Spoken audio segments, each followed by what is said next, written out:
Well then Jay, try and talk us through that one. 2-0 down and turned it around with 2 goals in the 90th minute. Yeah, I mean, this is what, you know, I think everyone says football's about. These are the moments you sort of remember, cherish. I think the best way I said to my players, described it after the game. I said it's the most amount of goosebumps I've ever had in the game. We're coming back at the end, but my heart rate was through the roof. So yeah, it was I can imagine a very entertaining game. Yes, I'm disappointed obviously with our first half. I felt even in sort of the first sort of 20 minutes, actually I think they scored in the 16th, 17th minute, but prior to that quick free kick, I thought we'd been the side that looked most likely to score in that game. We closed down well, we played the ball around well, we had a few chances, but we didn't really hit the trigger quick enough, and I think we sometimes probably overplayed in areas rather than trying to get a shot off. And then the keeper obviously made a very good save as well from Lou Taylor on the outside of his boot and shot. And then yeah, we switched off for a quick free kick that they took, and then when they scored that free kick, I think they became on top of the game for the rest of that first half. And I'm annoyed that, you know, fair play to them, they took it quick and they thought quick, but we switched off at that moment, and that was disappointing from us. And also a second goal, I think we could prevent the guy sort of turning pivot and sort of shot, because it sort of hit the post, like a slow motion sort of goal. You know, sort of like you see it sort of go in slow motion, hits the post and trickles across the line. But do you know what? Like I always felt, and I even said it to the boys. You can ask the boys as well if you ever speak to any of them.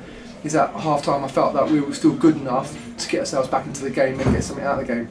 And I said it's obviously key and vital that we do start fairly strong and we do get a goal back. And obviously when we got a goal back in the game, it sort of spurred us on to go and do well. Exactly. And I'm really pleased with how they reacted with that. Absolutely, and you must also be pleased with the character the boys showed. Obviously, even at 2-0 down, I don't think we were playing that badly. They weren't outplaying us. They just sort of 2 goals in 2 minutes. But to come back the way we did with the last goals, how pleasing is that for you, for the boys' character? It's brilliant. It says everything that we want the boys to be about. They you know, what it was like when they scored that last goal. Look how they celebrated. They're a team. The keeper's running now, and he's joining in as well. I had all of my players, including the bench, all dropping them down, going absolutely brilliant. Everyone wanted everyone to do well, and they didn't show them. And that's why the side is doing so well at the moment. And so yeah, it's very pleasing to win and win so late on, get ourselves back into the game. But we kept going and going and going. Even when we got to 2-2, I think we could have sat back and gone, do you know what? We've now got ourselves back into the game. We're taking the point out of this now. But we didn't. We actually kept going for that killer instinct sort of thing, and when we got the goal, which I was really pleased with. Max Miller took his goal well. Lou Finney always gambles and everything, takes his goal. So that's brilliant for us. Absolutely. And next up now, we travel to Sittingbourne on Saturday.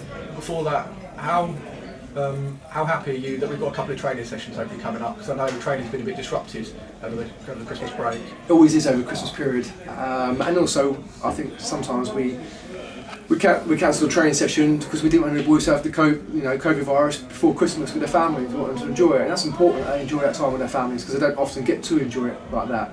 So yeah, it's very disruptive, but like you said, it's good to get back to normality a little bit and plan our training sessions. You know, there might even be some recovery sessions, some shape sessions, low intensity and some high intensity parts because we've got 2 sessions now. We can actually crack on with it. But yeah, it'll be another tough game against Sittingbourne at the weekend. They're a good side and they're sort of around the same sort of region as us, and important for us to do well there.